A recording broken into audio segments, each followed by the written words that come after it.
In political science, majority cannot underestimate. You have to reckon with me.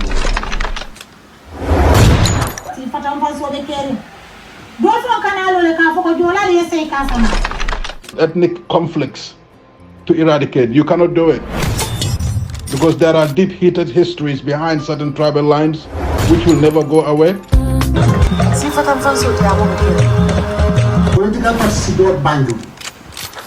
You get to the tribal discrimination.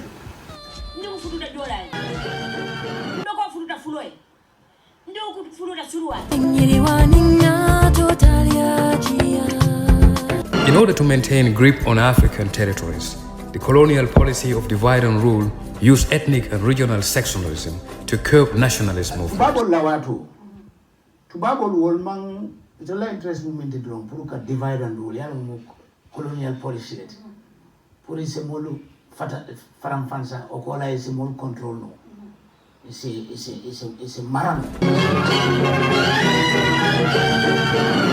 The issue of ethnicity is something that people find difficult to discuss. The moment you mention it, someone is feeling bad about it at some point. In one way or the other, we are all affected by it. It's either you are affecting someone directly or indirectly with regards to your ethnicity, or someone is affecting you directly or indirectly with ethnicity. As in the Gambia, this was effectively used in curbing the rise of nationalism led by Edward Francis Small, widely referred to as the trailblazer of Gambia's political consciousness, but hailed also both from the minority Aku ethnic group as well as the Christian faith.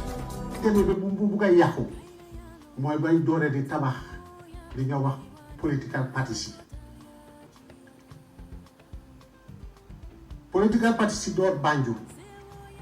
You get to tribal discrimination. So we get successful.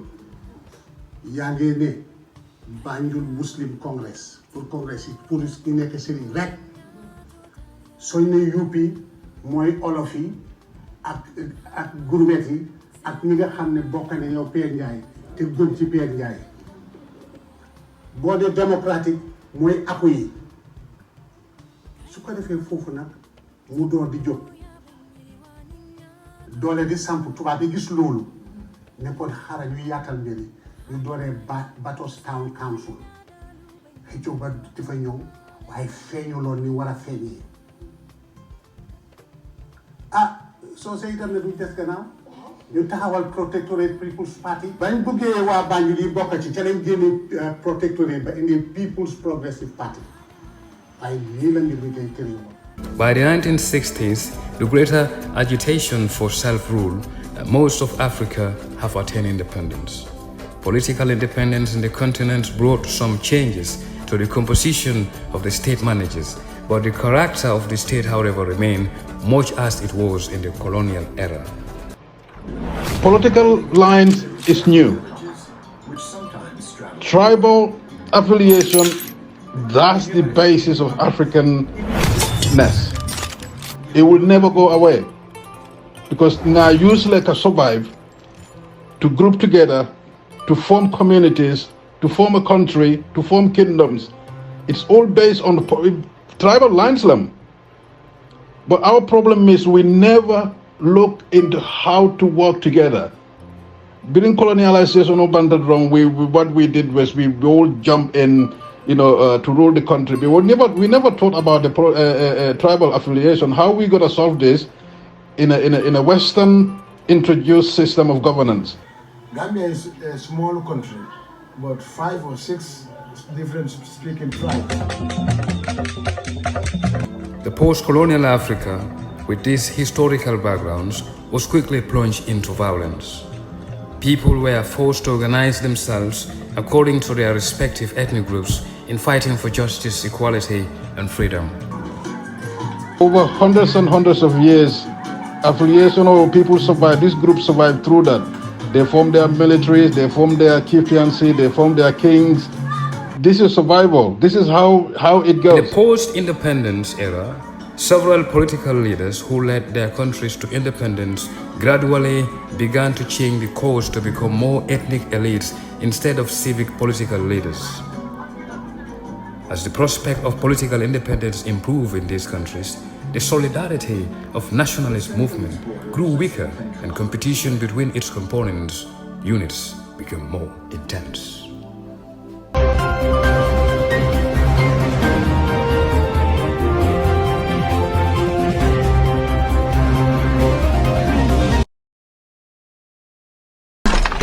Ethnic conflicts to eradicate. You cannot do it.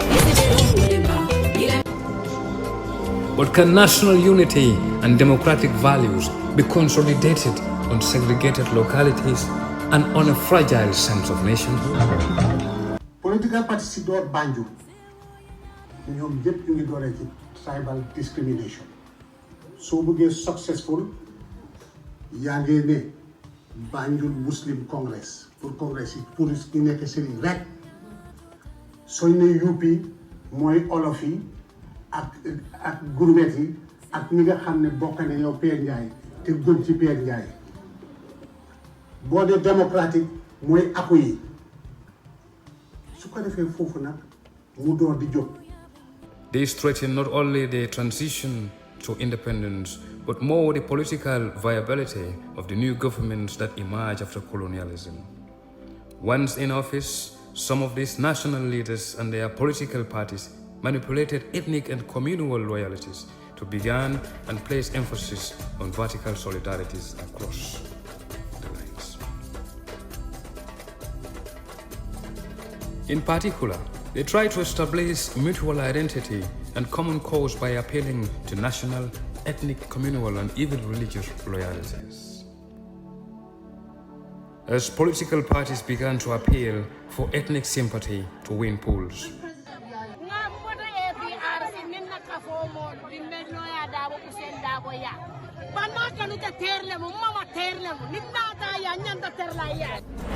but as political parties began to appeal for ethnic sympathy to win the polls, the majority ethnic groups continued to win elections in the pretext of democracy. And in many African countries, these outfits are formed on the basis of ethnic affiliation. Your typical African political party is simply an assembly of ethnicities.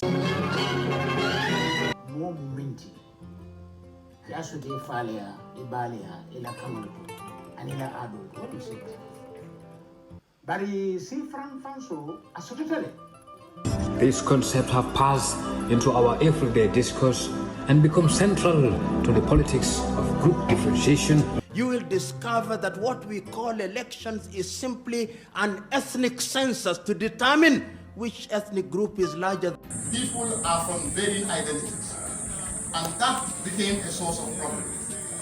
Some leaders were able to do a lot in order to contain this problem. Which ethnic group is larger than the In other? the Gambia, it led to the emergence of a political system which later metamorphosed into one-party dominant system centered on the strong personality of His Excellency Sadauda Kairaba Jawara from a majority Mandinka ethnicity. And even today, virtually every conflict in Africa has some ethno-regional dimensions. Even those conflicts that may appear to be free from ethnic concerns involve factions and alliances that are built around ethnic loyalties. Political parties si door Banjul ñoom ñëpp ñu ngi dooree ci tribal discrimination. In political science, majority cannot underestimate. You have to reckon with me.